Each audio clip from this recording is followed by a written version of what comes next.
Assalamualaikum warahmatullahi wabarakatuh. Innal hamdalillah nahmaduhu wa nasta'inuhu wa nastaghfiruh wa na'udzu billahi min shururi anfusina wa min sayyiati a'malina. May yahdihillahu fala mudilla lahu wa may yudlil fala hadiya lahu. Allahumma shalli 'ala sayyidina Muhammad wa 'ala alihi wa sahbihi ajma'in. Yang kita hormati dan kita banggakan ketua Syiul Al-Quran dan dari Nasrani, dan yang hormati ketua Dewan Syiul Al-Quran periode 2024-2025 Husna Al-Quran. Kemudian yang saya banggakan ketua panitia PPAK tahun 2024 Saudara Hafiz calon sarjana agama. Yang saya banggakan dan saya cintai rekan-rekan mahasiswa baru tahun angkatan tahun 2024. Semoga Allah memberikan kemudahan dan kelancaran bisa kalian sampai nanti kalian menjadi sarjana di tahun 2028. Ya, semoga kalau saya sering menyampaikan ke mahasiswa baru itu prinsipnya adalah masuk bareng, keluar bareng. Jangan masuknya bareng, keluarnya bareng. Artinya kalian harus saling support satu sama lain, harus saling mengingatkan satu sama lain. Jadi pelajaran sebenarnya. Alhamdulillah pada kesempatan ini saya diberi waktu untuk menyampaikan beberapa hal terkait dengan keakademikan, terkait dengan perkuliahan, terkait dengan kurikulum dan lain sebagainya. Nanti akan kita diskusikan bersama-sama. Namun sebelumnya saya minta maaf terlebih dahulu kepada rekan-rekan mahasiswa baru bahwa selain materinya sudah ada, tapi belum dibikin PowerPoint, sehingga saya tidak bisa menampilkan di layar ini. Tapi saya minta kalian untuk mencatat, saya sudah dibuat kebagian kalian bahwa semua mahasiswa peserta PPAK ini membawa alat tulis, pulpen, pensil, buku atau kertas untuk mencatat apa yang akan saya sampaikan, supaya apa ya, kalau melihat itu saya rasa tidak kalau hanya mendengarkan dan melihat tanpa mencatat itu khawatir akan kita bilang, karena tidak akan diulang lagi tentang keakademikan atau tentang kurikulum, tidak akan diulang lagi. Selanjutnya kita di pertemuan berikutnya mungkin akan membahas tentang ini. Baik, yang pertama adalah tentang waktu perkuliahan kita. Mungkin semuanya sudah paham bahwa kita itu terutama yang kelas B ya, kita ini ada dua kelas, dua kelompok kelas reguler dan kelas karyawan dan IT. Kelas reguler itu adalah kelas yang kuliahnya offline setiap hari Senin sampai hari Jumat. Setiap hari Senin sampai hari Jumat. Itu kuliahnya di kelas offline, tidak ada yang lain. Adapun yang kelas karyawan atau kelas hybrid itu kuliahnya hanya hari Sabtu. Hari Sabtu itu ada dua kelompok kelas dulu. Yang pertama kelas karyawan, dia kuliahnya di kampus secara offline. Dan yang kedua adalah kelas hybrid atau kelas online. Dan waktu pelaksanaannya, perkuliahannya itu dari jam 8 sampai jam Diawali dengan program harfiah terlebih dahulu. Harfiah itu nanti kalian halakoh Quran, satu halakoh dipegang dalam satu musyrik. Di situ tempat kalian sekolah hafalan, mengajar atau memperbaiki kualitas bacaan kalian. Yang sebelumnya mungkin berada di level 8, ketika kalian mengikuti harfiah, harapannya bisa naik ke level 10. Itu nanti di halaman kalian. Itu dari jam 8 sampai jam 9.20. 8 sampai jam 9.20. Kemudian setelah itu kalian keluar dari halakoh, berangkat menuju kampus. Biasanya halakohnya di Masjid RJ1 SMA Putra. Sudah tahu tempatnya? Atau pembagian halakohnya sudah? Belum.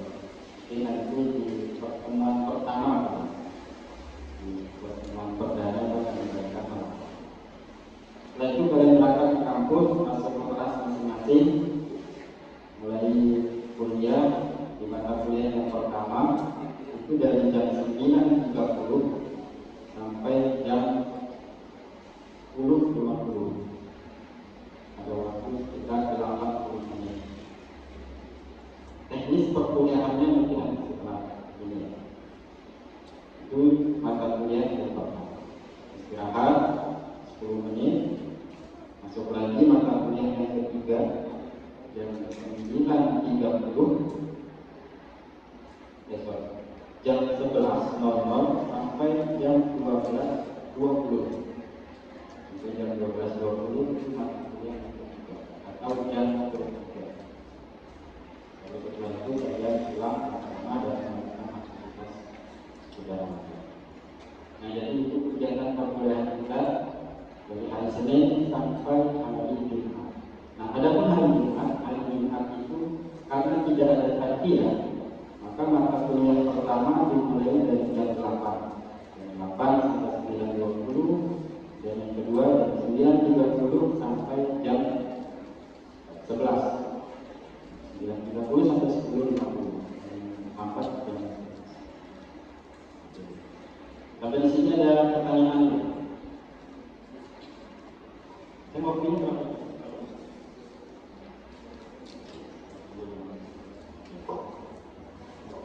Sampai sini paham ya?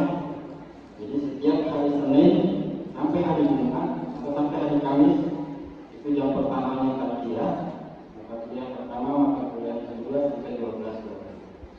Adapun hari Jumat itu dari jam 8 sampai jam 11 atau sampai 10. Itu untuk perkuliahan atau waktu perkuliahan. Kemudian teknis perkuliahan.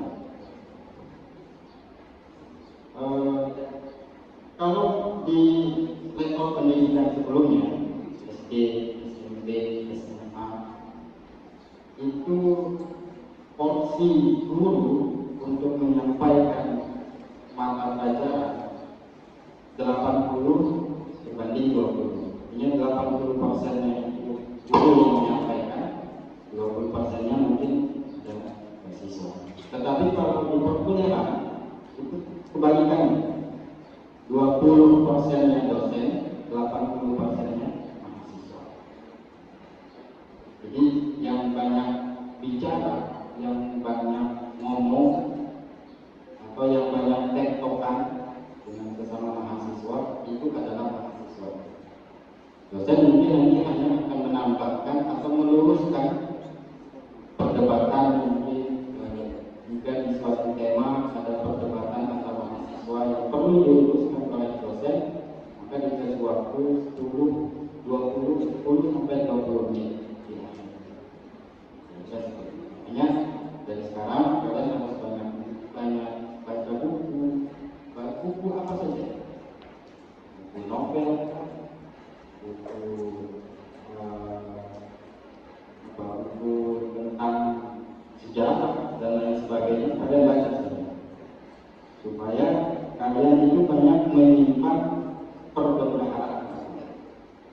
Sehingga nanti ketika ngomong tidak kebanyakan ke-nya. Mohon maaf, interupsi, saya itu artinya dia apa ya, perbendaharaan katanya itu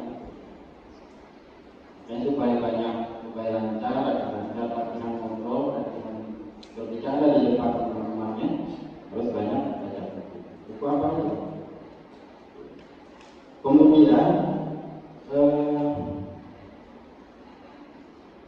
di perkuliahan itu ada namanya karya tulis ilmiah. Kalian nanti mungkin di semua mata kuliah itu ada tugas menulis makalah atau artikel ilmiah, standar ilmiah. Supaya makalah atau artikel itu dinamakan sebagai atau terstandarisasi sebagai artikel ilmiah atau makalah ilmiah, kalian nanti harus belajar bagaimana membuat footnote, catatan kaki, bagaimana mengutip dari buku, bagaimana memparafrase apa yang kalian sudah baca. Ini adalah setiap mata kuliah itu ada tugas menyusun makalah. Nah, makalah yang kalian susun itu nanti yang akan kalian presentasikan di depan teman-temannya. Bisa saja satu makalah ditulis oleh 3 mahasiswa. Nanti di kesimpulan makalahnya dia setuju dengan pendapat di kesimpulan makalahnya itu ada teman-teman kalian sebagai audiens yang tidak setuju. Nanti kalian bisa mempertahankan argumentasi. Jadi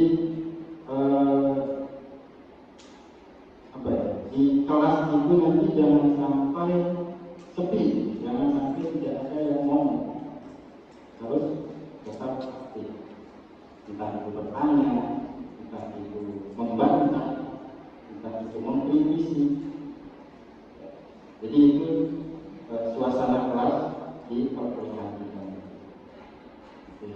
Nah, supaya kalian bisa berargumen, supaya kalian bisa menyetujui atau tidak menyetujui apa yang disampaikan oleh pemakalah, lagi-lagi harus banyak belajar. Kemudian di perkuliahan nanti selain menulis artikel ilmiah atau menulis makalah, jadi ada presentasinya. Kemudian dosen nanti kadang memberikan tugas dadakan. Kalian harus siap. Misalkan di pertemuan kedua atau pertemuan ketiga atau setelah pemakalah selesai mempresentasikan, dosen meminta pemakalah berikutnya untuk menulis tentang ini. Atau temanya sudah ada, tetapi diminta untuk menambahkan dengan tema baru. Kalian sudah harus siap. Kalau di level SMA kan kalian hanya menerima saja.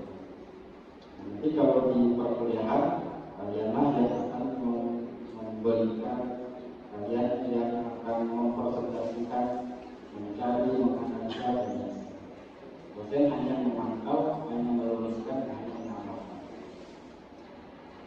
Oke, itu untuk sistem atau teknis perkuliahan kita. Kemudian di beberapa mata kuliah itu kita menggunakan buku diktat, buku rujukan. Itu menjadi rujukan wajib. Untuk mata kuliah nanti di semester 1 itu ada mata kuliah bahasa Arab misalnya, atau mata kuliah pengantar ulumul Quran. Itu menggunakan kitab. Kitabnya adalah Al-Ahid fi Ulumul Quran. Nah, kitab itu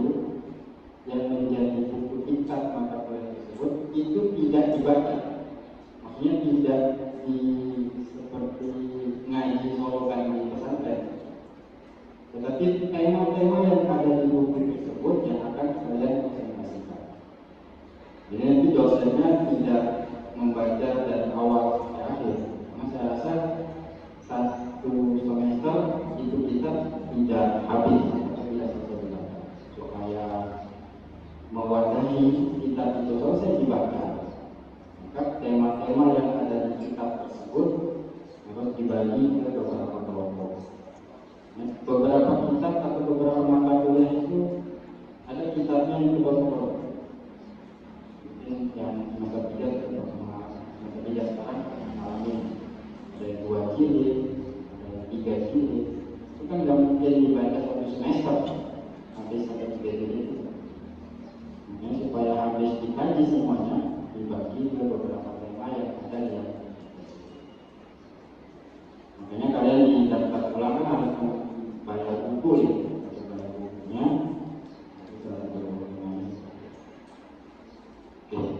Itu untuk teknis perkuliahan atau sistem perkuliahan yang seperti apa. Kemudian pertemuannya dalam satu semester itu ada 16 pertemuan. Dalam satu semester ada 16 pertemuan. Jadi kalian kuliah hanya 4 bulan saja. Kuliahnya hanya 4 bulan. 2 bulannya ya libur.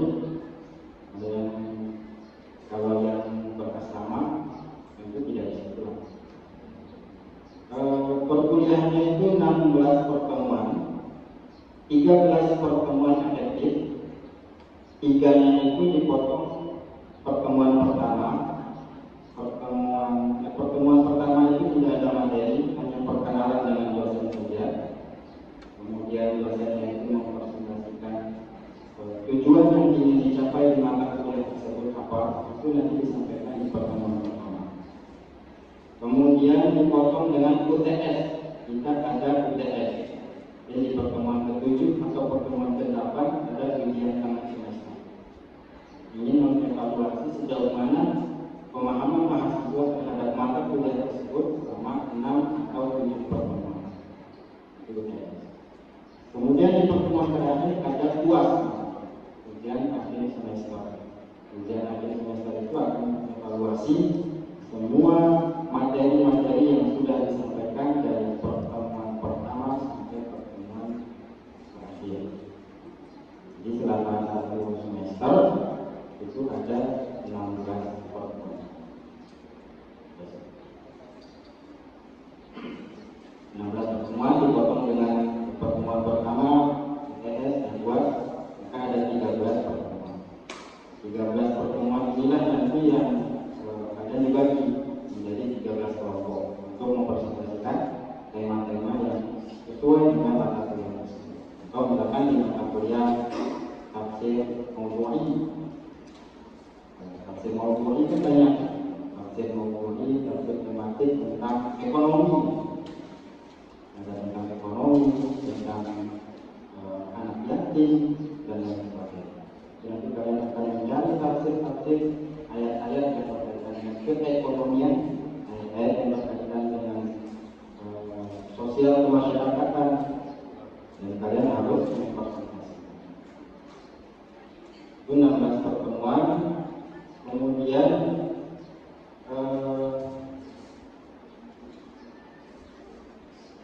di semester pertama atau di semester pertama dan semester kedua, nanti saya akan sampaikan gambaran mata kuliahnya. Kalian akan mendapatkan mata kuliah umum. Mata kuliah namanya mata kuliah wajib nasional. Jadi mata kuliah kita di prodi IHJ itu ada 3 kelompok. Ada mata kuliah wajib nasional, ada mata kuliah institusi, dan ada mata kuliah prodi. Mata kuliah wajib nasional itu adalah mata kuliah yang diwajibkan oleh pemerintah. Yang pertama ada pendidikan kewarganegaraan, kemudian ada mata kuliah Pancasila, dan terakhir ada mata kuliah bahasa Inggris. Mata kuliah ketiga mata kuliah ini akan kalian dapatkan di semester awal. Semester 1 atau semester 2. Kemudian mata kuliah wajib institusi.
tafsir mulai dari mulai dari tafsir klasik, tafsir modern sampai dengan tafsir keindonesiaan. Dan di mata kuliah prodi ini yang akan menjadi pembeda antara kalian sebagai mahasiswa IAT STIU dengan mahasiswa IAT kampus-kampus yang lain. Mahasiswa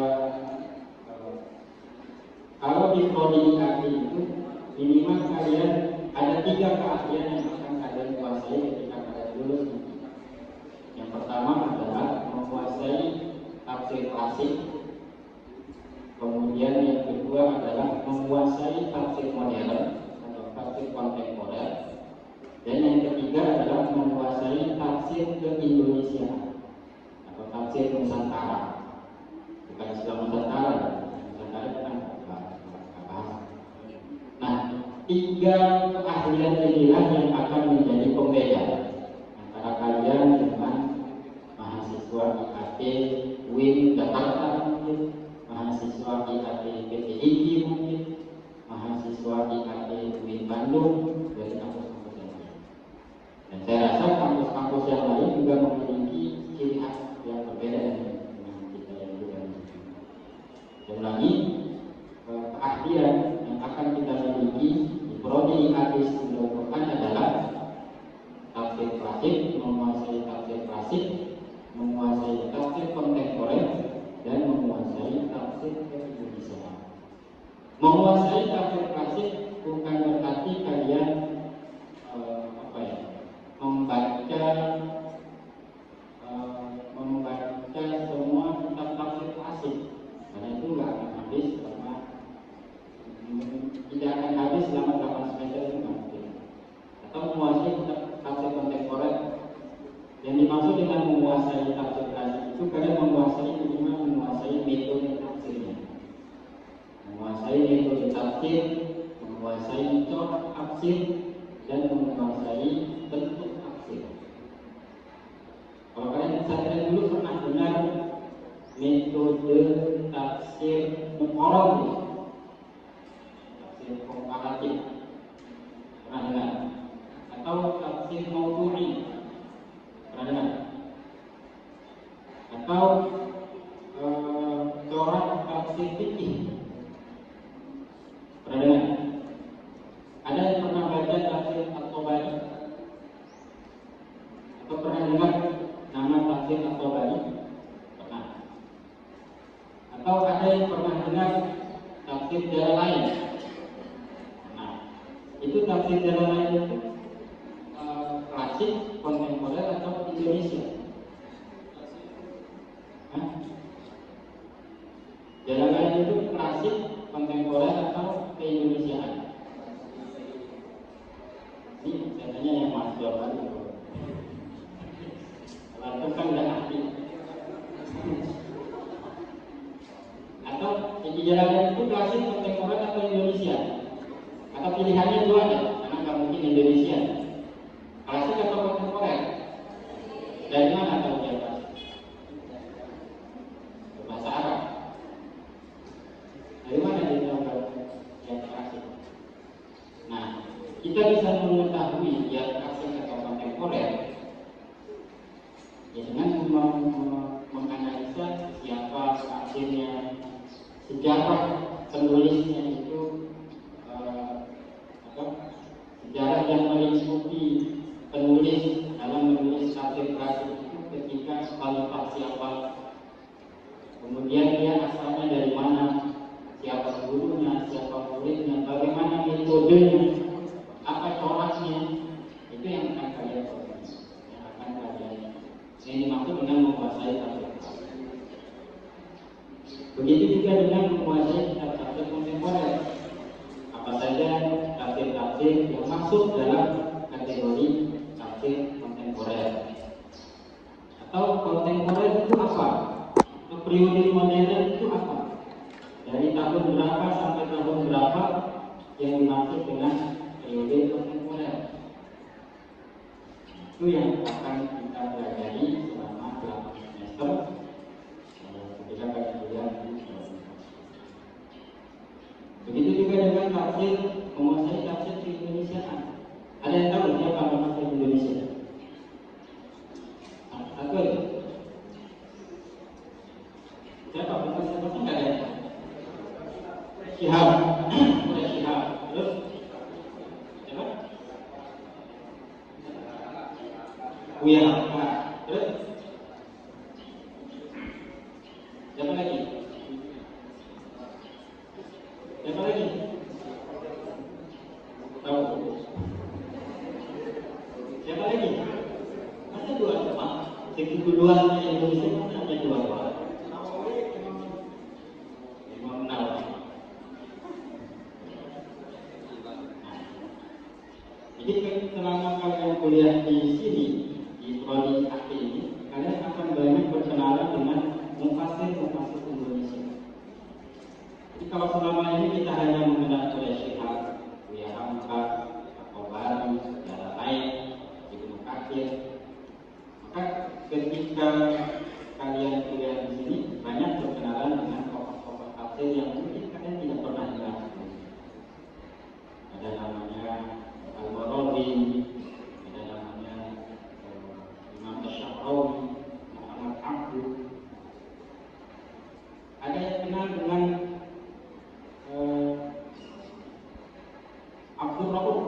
Abdul Rauf As-Sintani. Ada dari Aceh atau ada yang dari Garut? Ada dari Garut. Jadi kalau datanya malu. Ada dari Garut ya yang malu. Atau dari Tasik atau dari Sukabumi? Ada. Kenal dengan Kiai Haji Ahmad Sanusi. Siapa?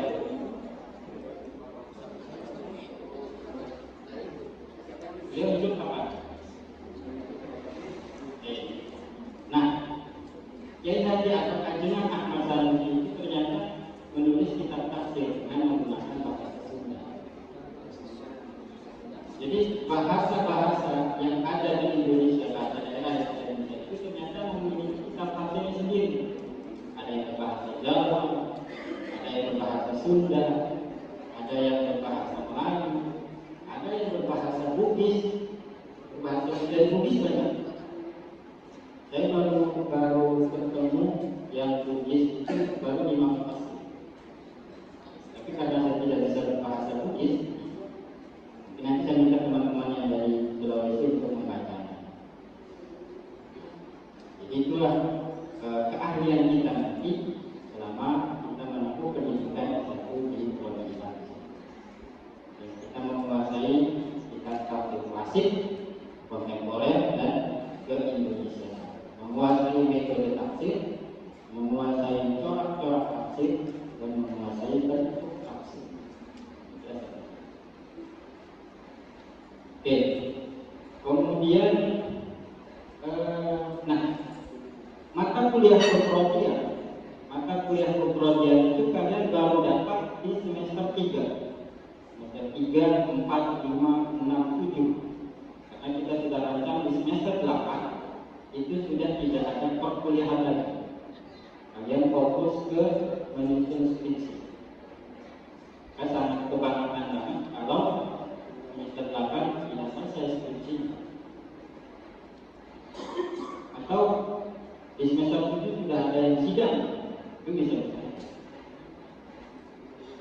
Nah, mata kuliah keprodian akan kalian dapatkan di semester 3, semester 4, semester 5, semester 6, sampai semester 7.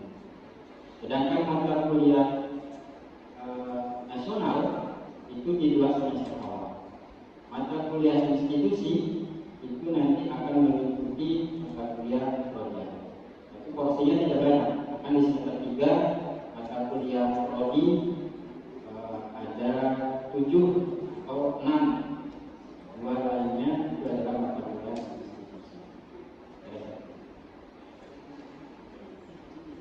Oke. Ada yang mau ditanyakan sebelum kita lanjut?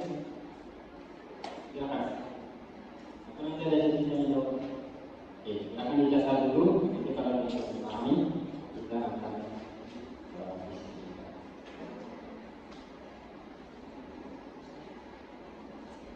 Oke, kemudian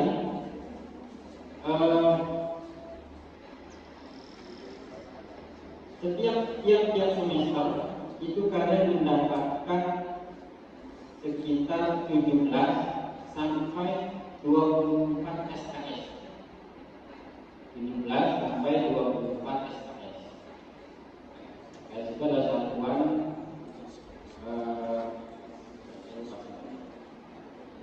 kalau di perguruan itu ada namanya SKS. Satu SKS itu 45 menit. Satu SKS 45 menit. Kalau 2 SKS berarti 90 menit.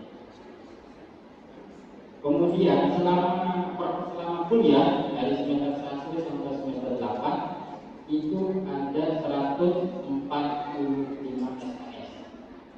Itu sudah di atas minimal itu 140, standar nasional 140, maksimalnya 160. Nah, 144 SKS itu disebar ke sekitar 51 mata kuliah. Sedikit mata kuliah, tapi SKS-nya diperbanyak. Nanti ada beberapa mata kuliah yang SKS-nya banyak. Semua mata kuliah itu masing-masing 2 SKS. Tetapi ada beberapa mata kuliah itu 3 SKS. Artinya kalau 3 SKS berarti lebih banyak prakteknya daripada teorinya. Misalkan di mata kuliah analisis teks tafsir asik itu 3 SKS. Selama 16 pertemuan tersebut itu bisa dibagi 3 pertemuan di teori, 10 pertemuannya dengan praktek. Prakteknya bagaimana? Prakteknya bisa saja nanti dosen ngajak kalian ke perpustakaan mana. Jadi tafsir pasif, kemudian 1 atau 2 kelompok mempresentasikan atau membaca satu. Setelah dibaca, kemudian akan makna ijmalnya seperti itu. Itu jenis contoh praktek yang 3 SKS. Itu contoh praktek. Kalau teori nanti dosen yang akan ceramah di depan. Jadi dari semester 1 sampai semester 8 itu ada 145 SKS. Nah, itu sudah termasuk KKN, sudah termasuk dengan skripsi. Menulis skripsi itu sudah masuk dengan SKS. Ada 6 SKS. Skripsi itu ada 6 SKS yang akan kalian tulis itu di semester 8. Kita lanjut ke skripsi dulu ya. Jadi sudah clear ya. Semester 1, 2 itu banyak mata kuliah dasar yang mungkin akan mata kuliah tersebut mungkin sudah pernah kalian pelajari di pesantren dulu. Bahasa Arab, namun mungkin ada belajar tentang ada fi'il, fa'il, isim yang kalian harus mengikuti. Kemudian baru nanti di semester 3 sampai semester 3, 4, jadi semester 3, 4 itu banyak tentang mata kuliah program. Nanti di semester 5 ada mata kuliah metodologi penelitian akhir. Nah, di mata kuliah tersebut kalian sudah mulai dituntut untuk mencari judul skripsi. Artinya kalau seperti itu dari semester 5 kalian sudah disuruh untuk menulis skripsi. Kalau tadi ketika tadi menyampaikan materi ada nanya tentang skripsi, nanti di semester 5. Semester 5 mulai dimunculkan judul skripsinya. Tetapi mencari judul itu di semester dari semester 1 sebenarnya. Semester 1 itu kalian sudah harus punya gambaran. Oh, nanti saya akan nulis tentang politik atau ada yang tertarik dengan sains biologi, saya menulis tentang sains. Maka mulai dari semester 1 atau semester 2 kalian fokuskan bacaan kalian itu tentang apa yang akan kalian tulis itu. Mungkin semester 1 belum tergambarkan, maka dari semester 2. Semester 2 masih belum tergambarkan, ya bisa dari semester 3. Semester 3 itu sudah mentok. Semester 3 itu sudah harus fokus baca untuk apa? Untuk mendukung apa yang akan kalian tulis di skripsi nanti.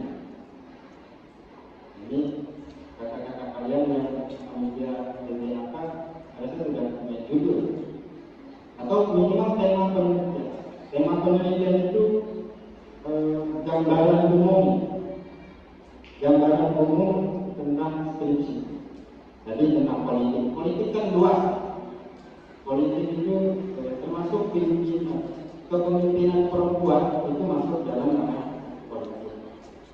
Atau bolehkah non muslim menjadi pemimpin itu masuk dalam ranah politik. Karena apapun yang ingin kalian angkat, apapun yang ingin kalian teliti di skripsi nanti itu sudah ada di dalam Al-Quran. Mau bahas politik ada di dalam Al-Quran. Mau bahas gender ada di dalam Al-Quran. Mau bahas apa? Bahas apa?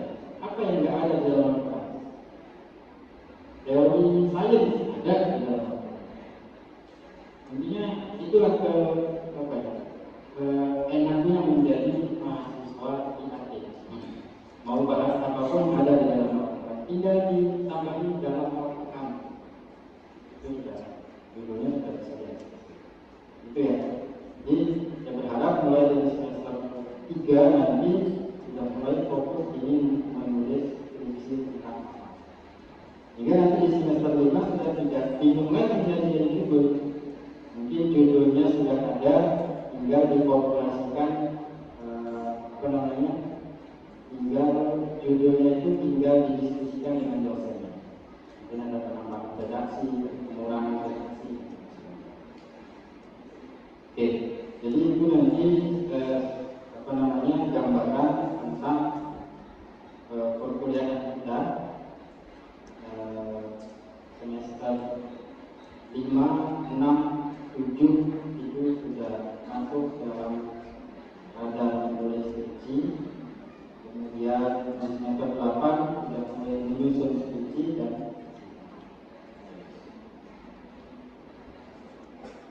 ya, silakan kalau ada yang mau ditanyakan saya kembalikan ke Pak Paul. Jazakallahu khairan katsiran kepada Ustaz dan Mujahidi telah menyampaikan materi tentang akademik. Kita berikan tepuk tangan untuk pemateri kita. Oke, sebelum sesi tanya jawab, anak akan sedikit menyimpulkan apa yang telah disampaikan oleh beliau, bahwa ada beberapa kemampuan yang harus kita capai ketika kita lulus dari STIO Darul Quran, yaitu adalah menguasai tafsir dari tafsir modern, klasik dan lain sebagainya. Adapun untuk mencapai atau untuk menguasai tafsir tersebut ada beberapa kebiasaan yang harus kita biasakan, dari mulai kebiasaan kecil ya. Salah satunya yaitu adalah meningkatkan literasi kita ya. Meningkatkan literasi kita. Kenapa? Karena dalam riset UNESCO tahun 2022, literasi Indonesia itu mendapatkan peringkat ke-60 sampai 70. Nah, oleh karena itu kita harus bisa meningkatkan literasi kita. Karena membaca itu adalah atau jendela ilmu ya. Seperti yang tadi telah disampaikan oleh Ahrafi dalam sambutannya. Seorang Perdana Menteri perempuan pertama Inggris pernah mengatakan dalam satu kutipannya, "What's your habit for it become your character?" Ya. Perhatikanlah kebiasaan itu karena itu akan menjadi karakter ya. Oleh karena itu kita mulai dari kebiasaan-kebiasaan kecil ya. Kebiasaan kecil yaitu salah satunya adalah membaca ya. Itu salah satu yang menjadi dasar untuk kita bisa menguasai ilmu Al-Quran dan tafsir itu. Ya, nyinggung juga apa yang dikatakan oleh Ustadz Jaki ya, bahwa mahasiswa itu tidak bisa lepas interaksi dengan gadget. Oleh karena itu kita gunakan gadget itu dengan sebaik-baiknya. Salah satunya itu adalah untuk mencari informasi-informasi terkait ilmu Al-Quran dan tafsir. Kita berusaha mengeksplor ya, apa itu tafsir, apa itu Al-Quran dan tafsir ya. Kita harus bisa mengetahui itu. Dan salah satu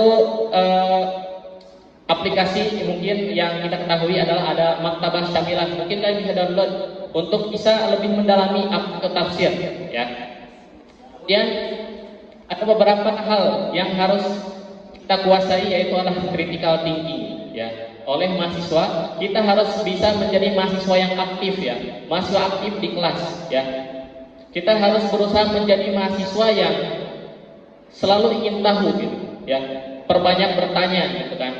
Makanya Rocky Gerung pernah berkata, ijazah itu bukan pertanda orang pernah belajar, tetapi pertanda orang pernah berpikir. Oleh karena itu, jadilah mahasiswa kura-kura. Ada yang tahu kura-kura? Nah, kuliah rapat ya. Jangan jadi mahasiswa kura-kura. Jangan jadi mahasiswa kupu-kupu. Oke. Kuliah pulang ya. Oleh karena itu, kita berusaha menjadi mahasiswa kura-kura. Kuliah rapat. Oke, kita langsung saja ke sesi tanya jawab. Pada kesempatan ini ada 2 pertanyaan, satu dari Iwan dan satu dari Ahwat. Oke, untuk sesi pertanyaan saya buka. Barangkali ada yang mau bertanya dari Iwan atau Ahwat? Yang ingin bertanya silahkan angkat tangannya.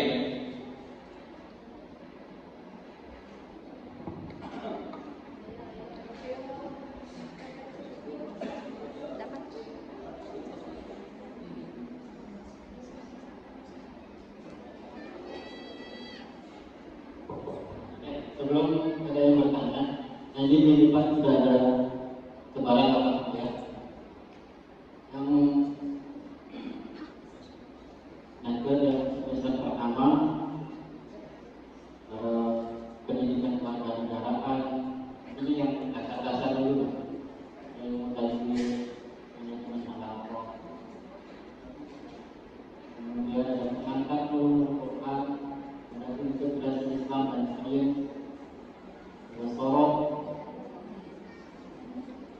bahwa di semester 2 nanti kurang lebih seperti itu, bahasa Indonesia, Pancasila dan bahasa Inggris. Semester 3 ada Sirah Nabawi, kemudian ada barang Al-Quran, ada sejarah Al-Quran, ada metode penelitian kuantitatif seperti al-hadis, studi kitab tafsir, sudah masuk ke mata kuliah prodi. Kalian bisa lihat di kode mata kuliah ini aktif, karena kita beri kode untuk mata kuliah prodi dan aktif. Kode tafsir maupun tafsir Quran, fikih Quran, kontemporer, ilmu tauhid. Kemudian di semester 5 itu ada kaidah tafsir, tafsir klasik, analisis teks tafsir kontemporer, tafsir pendidikan. Nah, bagaimanapun setelah kita atau mungkin di sekarang ini mau kita menjadi pendidik. Ada ilmu tafsir, ada metode tafsir maupun semuanya 3 SKS. Ini kalau 3 SKS itu praktiknya lebih banyak daripada teori. Ya, studi Quran oleh ada filsafat ilmu. Lalu di semester 6 ada namanya kajian proposal skripsi. Jadi di semester 6 itu kalian sudah ada bikin proposal skripsi. Kita bedah proposal skripsinya sebelum diseminarkan. Kemudian ada analisis teks tafsir Indonesia, ini yang saya bilang tadi. Kita akan mencari tafsir-tafsir yang ditulis oleh ulama Indonesia dengan menggunakan bahasa daerah. Ada tafsir Al-Inggris dengan menggunakan bahasa Jawa. Kalau saya sekarang lagi mencari tafsir Indonesia Timur, saya belum menemukan kitab tafsir yang menggunakan bahasa daerah dari Indonesia Timur, Papua, kemudian dari NTT, itu saya belum menemukan. Ada yang berbahasa Sasak, tapi itu terjemahan. Kemudian ada studi kita terkonsentrasi, kemudian dari semester 7 itu ada 5 mata kuliah. Dari Musyawah, kemudian dari Barat, dan dari Ustaz Takwil, dan KKN. KKN itu kita sudah rancang di semester 7 nanti sebenarnya. Nah, ini masih bisa berubah, apakah nanti tetap di semester 7 atau di semester 8. KKN itu nanti kalian akan diutus ke majelis taklim yang ada di sekitar kampus.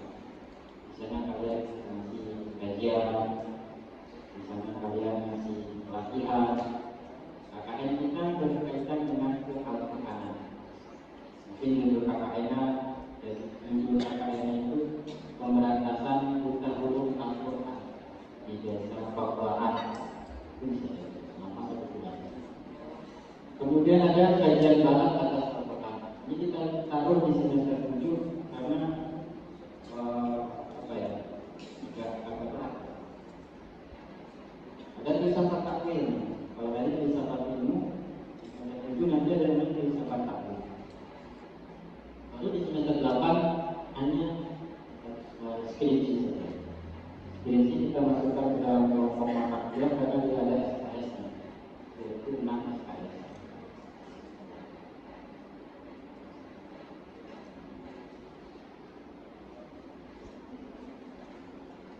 Sudah tergambarkan ya apa yang akan dipelajari nanti selama 8 semester. Oh ya, minimal masa studi itu 8 semester. Bisa saja 7 semester atau minimal 7 atau 8 semester, 3 tahun setengah atau 4 tahun. Maksimalnya itu 14 semester atau 7 tahun. Lewat dari itu kalian IO secara otomatis. Karena nomor induk mahasiswanya itu sudah terdaftar di PDP namanya, Pangkalan Data Perguruan Tinggi. Pangkalan Data Pendidikan Tinggi.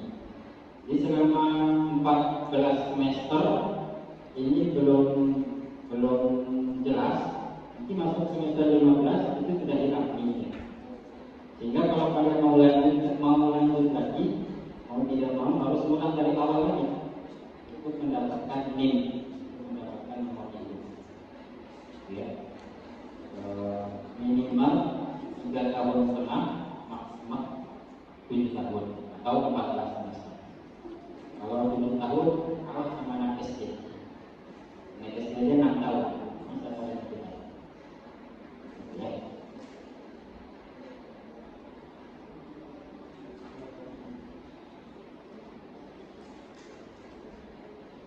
Oke, ada yang ditanyakan? Silakan. Tanya saja.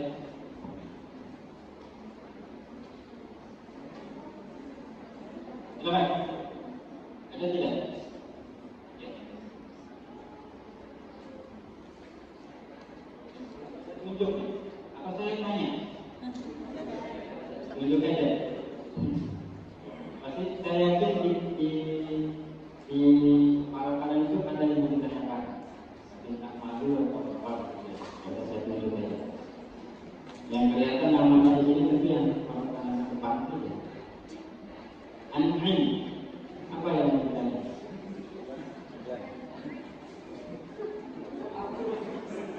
Nah.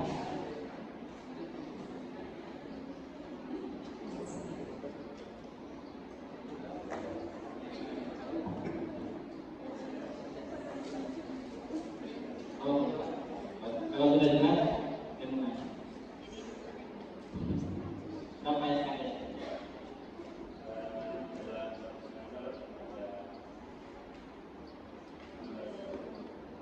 KS-nya.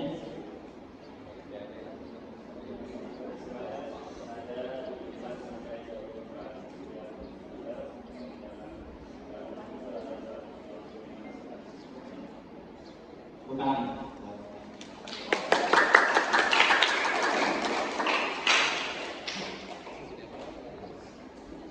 Apa lagi? Ini juga sebenarnya yang ditanyakan update Pak.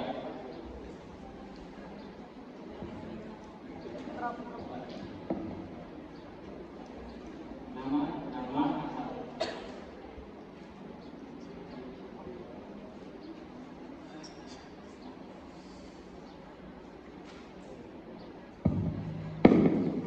Nama saya Khadijah Bali, asal dari Khadijah? Iya, asal dari Depok.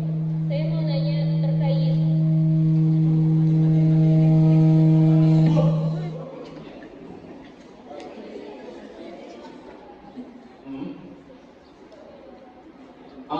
Kelas karyawan. Kelas karyawan itu hanya hari Sabtu saja. Dia tetap mendapatkan 8 mata kuliah. Hari Sabtu itu 6 mata kuliah, ditambah dengan malam Sabtu 2. Jadi dia dari jam 8 sampai jam 3 sore. Tambah nanti malam Sabtunya dari jam 19.30 sampai 21.30. Mata kuliah yang dia terima adalah mata kuliah yang sama dengan yang saya terima. Bedanya dia hanya satu. Ada lagi? tidak ada. Terima kasih. Yang lain? Ya.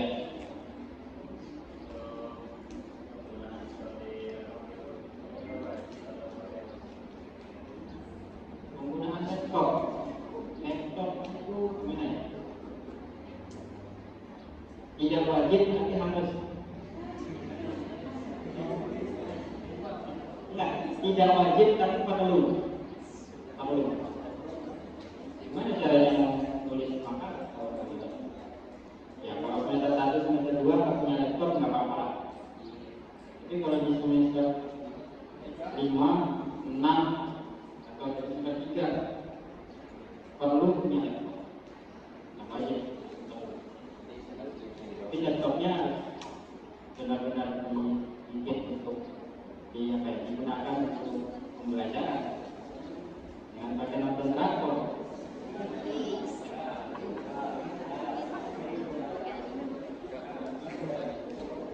Ya,